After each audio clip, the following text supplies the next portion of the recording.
You were born in a kingdom where justice, honor, and duty were valued above all. Demacia.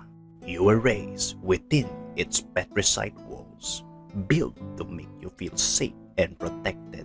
Yet the very nature of that stone was the reason you could never claim one thing: freedom. This sense of confinement grew even stronger when you joined the Mageseekers. Day after day, as you hunted down mages, an emptiness grew within you because you were one of them.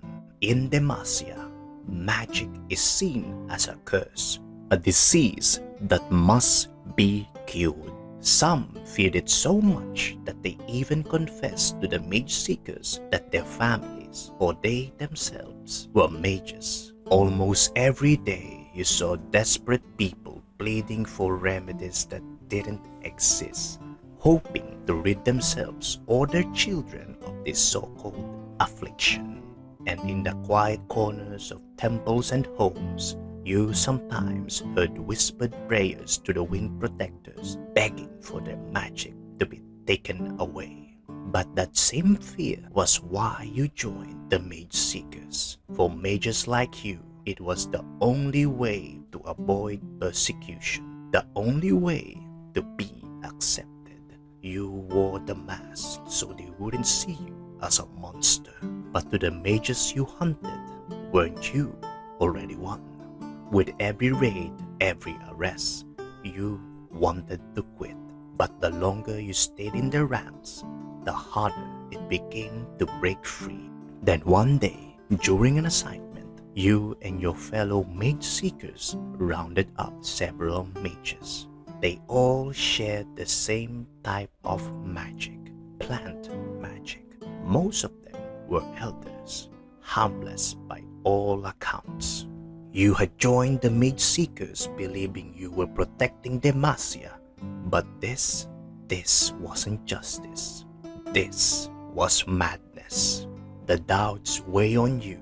Unable to focus, you sent a letter to your captain requesting a meeting. When the time came, you voiced your concerns. You pointed out that the elders posed no real threat and insisted they should be released before being officially labeled as criminals. But your captain was unmoved. He reminded you that the mages had used their magic against Mageseekers, an act he considered assault. Yet you refused to back down and insisted on setting them free. Your captain dismissed you, but behind closed doors, he ran straight to his superior.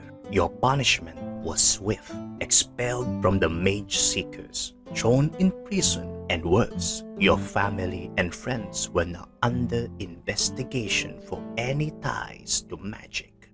When they came to arrest you, you tried to reason with them. It was useless. Their loyalty to the cause was unshakable. So with no other choice, you fought back. For a moment, you thought you might win. But even for seasoned mages, magic is hard to control. And you were outnumbered, defeated and shackled with petricide. You were dragged to prison. But your thoughts weren't on yourself, they were on your family. If the investigation found them guilty, they would either rot in a cell beside you or be exiled to the hinterlands.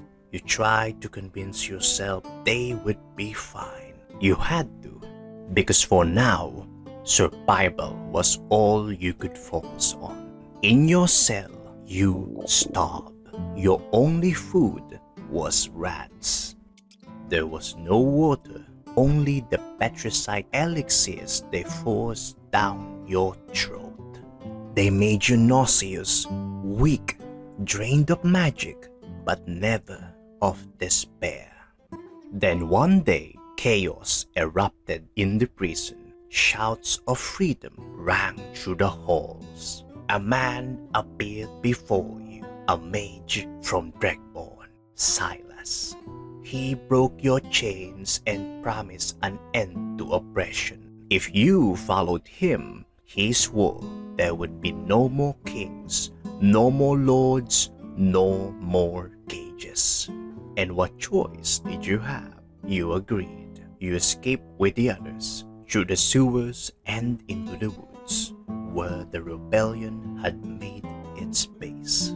For the first time in what felt like years, you ate warm food and slept in an actual bed. But when the other mages learned you had once been a Mageseeker, they despised you. Most didn't trust you. Some, however, listened, and after many missions, they slowly began to accept you. Then during a mission to free captured mages, you stumbled upon something horrifying.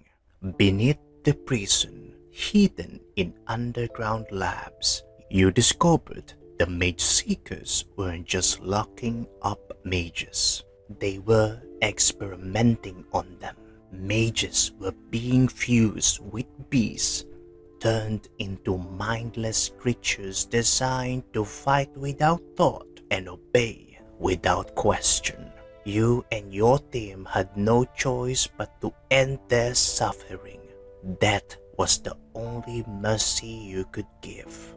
But those horrors were just the beginning. The man from Dragborn uncovered something worse, a colossus. But unlike Duran's masterpiece, this one was no guardian. It was a mage-killing machine. But Silas destroyed the beast before it could be finished. And somewhere on his journey, he met the Veiled Lady. Through her, you saw the truth. Demacia wasn't built to eliminate mages. It was built to protect both mages and non-mages alike. As time passed, history was reshaped. Those in power exploited fear, shifting the blame for the rune wars into magic itself. This led to the rise of the Mageseekers. Fanatical in their crusade, they outlawed magic and instilled fear in mages everywhere. Within Demacia's own walls, a silent war raged. Mages went into hiding, desperate to escape persecution. Before long, the people of Demacia no longer saw the nation as a refuge from evil, but as a stronghold against magic. The Mageseekers twisted history, turning Demacia's purpose into something it was never meant to be.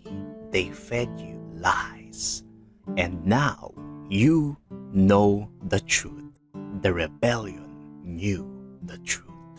Was Demacia ready to hear it? If there was ever a time, it was now, especially after Silas discovered that the Mageseekers were planning a mass execution of mages in Mildridge, your hometown. So you, Silas, and the rebels stormed in, stopping the execution and using the moment to reveal the truth.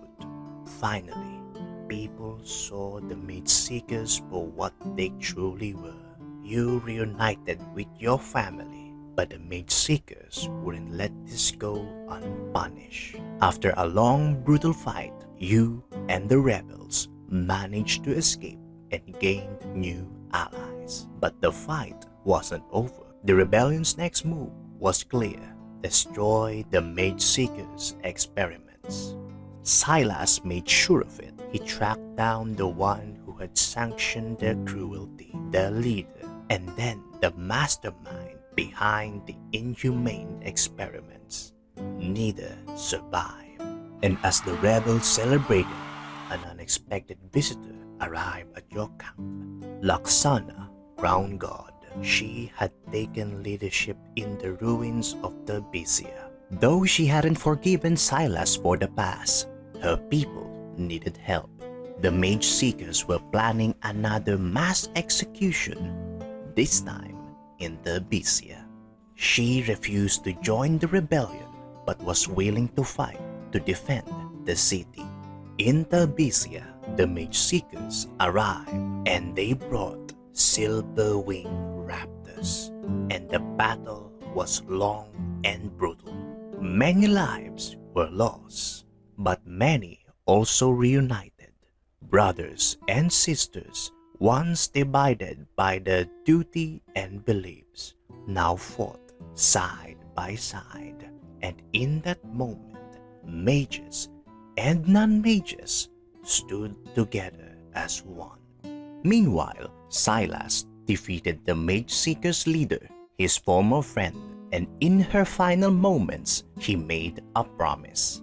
After the battle, young Javan issued a decree. All Mageseekers were ordered to cease their operations immediately. Demacia would become a sanctuary for mages governed by Laksana. He promised he'd find a way to bring them safely to Demacia, and any noble who still supported the Mageseekers was henceforth his enemy. But Silas doubted this peace would last. He knew Demacia's nobles wouldn't give up their power so easily, so the rebellion still need allies. Maybe the people of the north would help. Now whispers from former Mageseekers carried another truth. Some of them had always known Silas didn't kill the previous king. When they found the body, there were wounds, knife wounds, and though no one could say for sure who did it, but one thing was certain: Noxus.